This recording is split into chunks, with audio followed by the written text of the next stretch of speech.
飯旅 Season 5. 今回の飯旅は飯旅的車中泊便利アイテム12です。私たちって旅と食べることがとにかく好きなの。なんなら年中旅をしていたい。だって日本にはそこら中に美味しいものだらけだからさ。そうそう、ガソリンはバカ高いけどホテル代がかからないならいいよね。で最近じゃ外国人までレンタカーで車中泊旅してるからね。ってことで今回はこの車中泊旅が最高ジャパンで日本2周目の途中のミスタビーズの車中泊に便利なアイテムをちゃちゃっとご紹介。それでは早速 Let's get it started. 1. Honda Stepwagon Spada. 車中泊旅に欠かせないのはまずはこれ。移動手段でもありホテルでもあるという、どんなスタイルの旅にするかってので車種は変わってくるけど、私たちはこれを正直もうちょっと収納容量があればと思うんですが、最低限必要なもので身軽に旅をするってのが新庄剛志。そうなの、積み出したらキリがないけど最低限のもので潔くシンプルにって方が結果楽みたいねえ、キャンピングカーで旅したこともあったんですが、アメ車ベースだったもんでね、こういうやつね、まず駐車場に止められないんですわ。トイレやキッチン、冷蔵庫といろいろついてたけどそんな使わなかったしね、結局。そうだよね。私たちはどうせほぼ外食だし、トイレは処理が大変だったり。排水の処理もね、給水もガスも、この車のガスは LP ガスだったから充填する場所を探すだけでも大変さ。カセットボンベも旅を続けてると空き缶捨てるのが難しいしね。じゃあとは台風や強風時、豪雨時の退避を考慮しないとおっかねえんだよね。強風だと煽られてひっくり返りそうになっちゃうからね。特にキャンピングカーはめちゃめちゃ煽られるからさ。そうそう、ヤバめの時は地下や屋内駐車場に逃げるが勝ち。車高が2メーター10センチ以下だったらかなりの逃げ場が利用できるねってことで、この車体を選んでテスト旅に出てみたんだよね。やっぱメンテナンス面で日本車が一番ね。そうなんだ。それでね、運転の快適さと居住空間、ある程度の広さを兼ね備えてるワンボックスで、3列目シートが床下に収納できるってのがこの方のステップワゴンだけだったから、過去の車旅のイメージからこれがいいんじゃないかなってことでね。なんなら3列目シートは全然必要ないから取り外せちゃえば、その分の収納も増えて完璧な旅車になると思うんだけどね。確かに。でもこれ大正解だったんじゃない？何の不自由もなくとは言えないんですよ。ノンストレスで旅できてるよね、意外と。はい。 2. Portable Power Supply. 我々の YouTube 活動に不可欠なポータブル電源、略してポタブ。動画編集するパソコンの電力確保、カメラの充電、これがほとんどこのポタ電頼りになります。ミスタビーズはエコフロー車製のものを愛用しております。ポイントはやっぱ充電の速さですかね。最近のモデルはわからないけれども、1000Whクラスが1時間程度で満充電できちゃうっていうのはエコフローぐらいしかないからね。我が家には3台のエコフロー車製のリバーシリーズがあって、まどろっこしいので長男アキラ、次男ロドリゲス、三男マルチネスと名前がついています。初代のアキラはほとんど今ベンチ要員だね。最近は使ってないけど、マルちゃんとロドリゲスはフル稼働。ロドリゲスはコンパクトで 768Wh と容量もあるので重宝してるんだけれども、最近ソーラーパネルのコネクタ部分が加熱しちゃって溶けちゃってきてんで心配なんだよね。常時ファンで冷却しながらだましだまし使っています。発火しそうで怖いからニューヨークで車を離れるときはペットボトルをポタ電に乗っけて、万が一発火しても消火してくれるようにしています。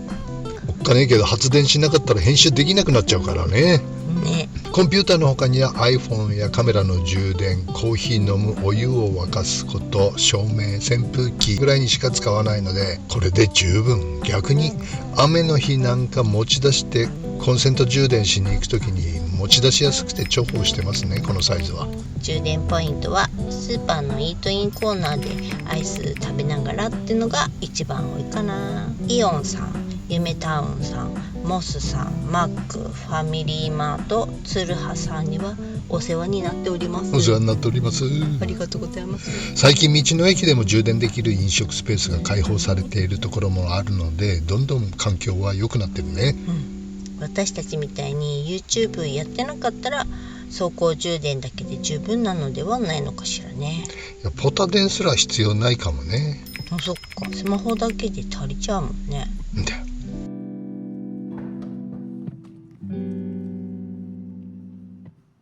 3. Solar panel.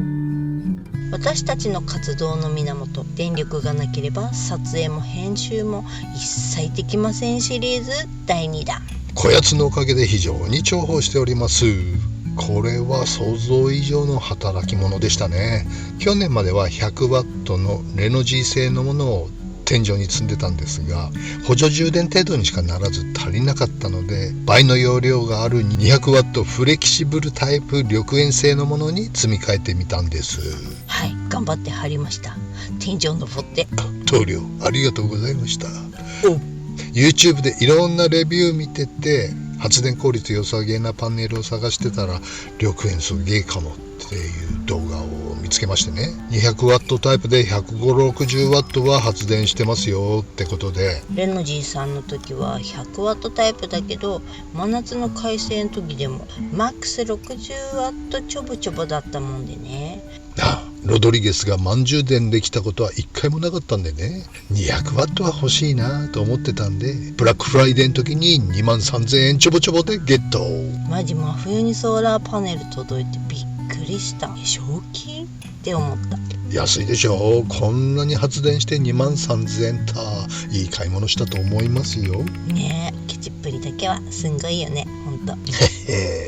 これが優れものだったよね。曇っててもある程度発電っていうか、雪が降ってても発電するのにびっくり。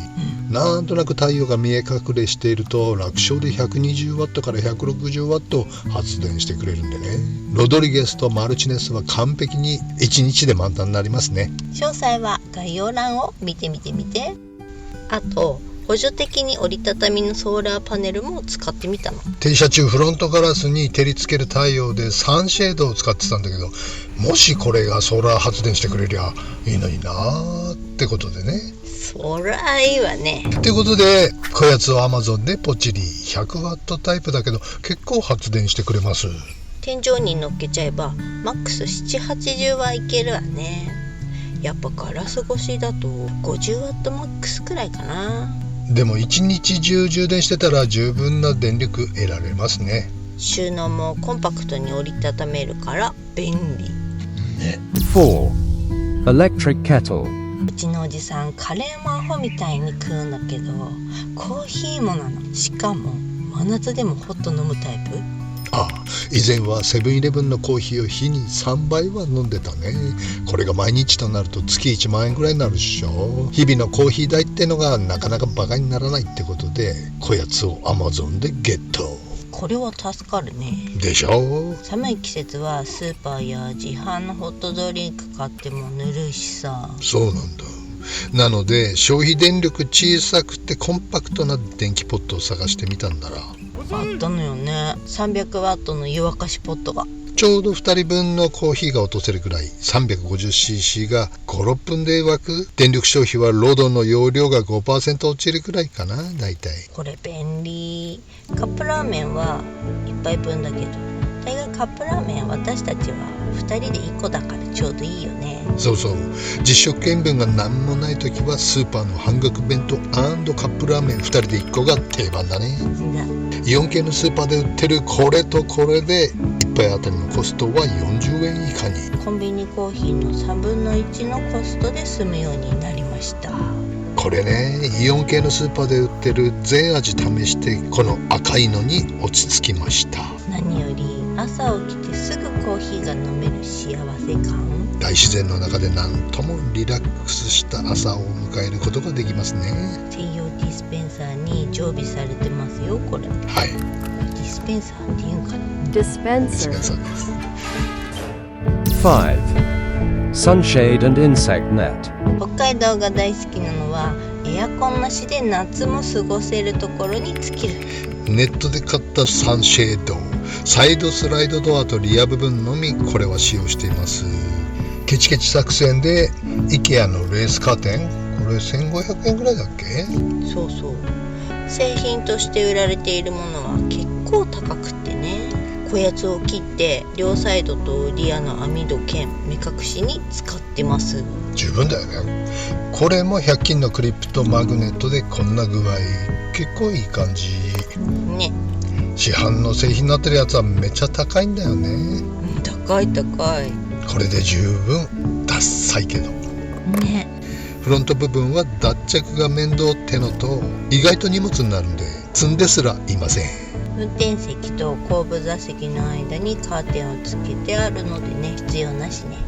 あと防虫ネットは夏場は寝る時も窓ちょい開けて寝るから、特に私はモスキートにモテモテなのでね。これも夏場はつけっぱなし、洗車する時は外すけどね。でも車内で作業する時はちょっと窓を開けてっていうのが通用するのは22、3度まで、日陰なら30度ぐらいまでいけるけど、だけどソーラーパネルを光合成させなきゃいけないのでね、日向にいる必要があるんで、ここがもどろっかしいところ。そんな時はスライドドアとリアゲートも半開きにしてってスタイルでかなりしのげます。広い駐車場の端っこの方でとか気をつけなきゃだけど、北海道はそういうスペース無限にあるからもう満タイだね。スライドドアやリアゲートを開けている時はこのレースのカーテンを使って虫の侵入をシャットアウト。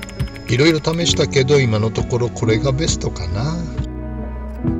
家庭用の一般的なレースのカーテンは立派すぎちゃって風通しも悪いんだよね。これはギリ虫が入らないざっくりメッシュでかなり涼しいね。内張りのゴムに挟んでるだけ、これが一番隙間なく設置できるからいいよね。サイドはマジックテープや磁石とクリップを利用して固定、持ち全部100均グッズね。スライドドアはメインスイッチをオフにしとかないとバッテリー上がっちゃうのでオフにしてます。車内灯もいちいち点灯しちゃうと開け閉めするたびに虫が入ったりするのでね。車についてる照明関係は完全にオフにしてますね。スイッチでコントロールできないドアの照明は電球ごと外しちゃってます。虫関係を無視できるナチュラリストの方はこれらの心配はなしで OK ね。 6. Condensation Removal Wiper. 冬場の結露はすんごいっすね。前が全然見えなくなっちゃって朝出発できないくらいフロントガラスが結露しちゃいますからね。なのでこれね、これは積んどいてください。マジ100均です。ペットボトルを取り付けて使うようですが、フロントガラスはペットボトルじゃ拭けないんでね。大きすぎちゃってね。はい、ウコンの力っす。これがあればすぐ出発できますよ。最近コンパクトなボトル付きのも売ってるね。ダイソーだっけな。はい。 7. Sleeping Bag. 寝袋は絶対必要。ペラペラの安いものと羽毛のあったかいのを持ってます。暖房なしでもこれで私たちはしのいでいます。北海道の冬以外はね、最低気温がマイナス5度以下になっちゃうとさすがに無理かもだけど、翌日の天気予報の最低気温をシリに聞いてどんな装備で寝るかを決めています。北海道を背中に貼るのは最低気温が氷点下の時ね。寝袋&ダウン、インナー毛布まで使ってなんとかって感じ。冬に九州に来ちゃえばマイナス5度以下にはまずならないから、冬は九州で過ごしちゃうんです。これ Amazon で1万円くらいの羽毛のやつ。これコンパクトだしめっちゃあったかいけど、さすがに氷点下になるとインナー毛布も必要だね。ポリエステルのモコモコした毛布を1枚ずつ積んでいるので、それを寝袋に入れて爆睡。これを押し込み方式で片付けられるのは超便利だよね。楽。こうやって片付けるのが普通なの？私ずっと丸めてたね。 8. Tumbler and Water Bottle. 日々のコーヒーを飲んだりお水を飲んだり、その都度にペットボトルや缶を買ったりっていうのはエコじゃないし不経済。我々は2リットルのお水とドリップコーヒーを使用。私は紅茶ね。こっちの水筒に氷をぎっしり詰めて水分補給用にキープ。おいちゃんは飲み残しのコーヒーとともに水と氷をぎっしり詰めて水分補給用に。こっちは主にサウナに持ってくようだね。めっちゃ飲まさるからね。飲まさるね。サウナはね、うまいんだよ。薄いこのコーヒーの水割り、これが一番飲み慣れてるからね。コーヒー中ね。これには焼酎は入ってませんよ。酔っ払っちゃいますからね。当たり前でしょ。9. Work desk. はい、お仕事モードね。これも Amazon で購入。高さが調整できてちょうどパソコンで作業するのにジャストサイズ。そして飯旅後2列目シートにジャストフィット。このテーブルの下に足を突っ込んでそのまま寝れちゃうっていうのがいいね。そうそう。やっぱり寝るときに展開を変えるのって面倒なんだよね、意外と。そうそう。オットマンについてはいろんな方法を試してたどり着いたのがこの方式。テーブルの足に100均のゴムバンドをピーンと突っ張りクッションを巻きつける方式。簡易オットマン方式。これはそのまま昼寝体勢にも慣れちゃいます。これが気持ちいいのなんのってね。自然のそよ風を感じながら特に美味しいうどんを食べた後の昼寝が最高なんだよね。マジ最高。この日々でいいのかしらってね、毎日出勤してた自分にはもう戻れない。夜本気で寝るときは足元のロドリゲスの上にクッション。これで完璧なフラットベッド状態になります。2人とも寝相がいいので問題なし。寝ペはこくけどね。10. Tablet stand. この3000円ちょぼちょぼのテーブルにタブレットスタンドで2画面にしてサクサク編集ができちゃいます。これは2列目シートに出しっぱなしなので目的地に着いたらすぐ編集作業に入れますから便利。2人が別行動の時、グリーンが実食見分中はおいちゃん駐車場でいつも編集してます。または昼寝かな。寝る時もこのまま。ちょっと窮屈だけど、そもそも寝袋に入っちゃうとそんなに動けないからもう満タイね。快適なホテルに慣れてしまっていたら考えられない世界の生活でしょうが。普通の女子には無理だろうね。だよね。よかったグリーンで。本当だ。でもこの方が健康でいられるのは間違いないよね。ドアを開ければいつも満天の星空と新鮮な空気に包まれててね。なんでかおいちゃんホテルに泊まってすぐ体調崩すんだよね。本当だよね。グアムでも沖縄でも風邪ひいてた。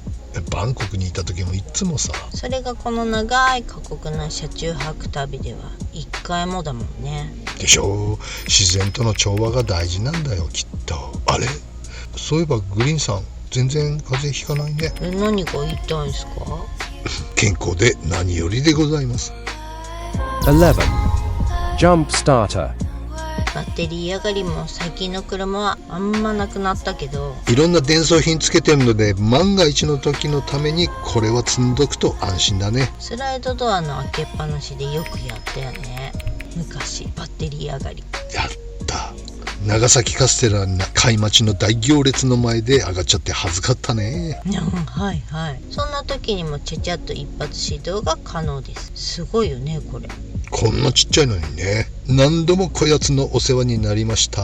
バッテリー上がりぐらいでいちいち JAF 待ちってのもきついからね。3000円ぐらいでコンパクトだし、私でも簡単にできちゃうね。でも今値上がりしちゃってるね。6000円ぐらいするみたい。バッテリーが古くなっちゃうと大変なので自分で簡単にバッテリーは交換できるのでね、早めにやっとくと楽だね。いろいろ調べておいちゃんはコメリパワーで買って交換しましたよ。ネットでも安く買えるんだけど古いバッテリーを送るのとかが面倒でさ、コメリさんが安くって古いバッテリーも無料で引き取ってくれるからね。コメリの駐車場で作業完了ね。あれ以来バリバリ。一回もバッテリー上がってないよね。12. JAF. でもやっぱり何かあった時に非常に助かる JAF さん。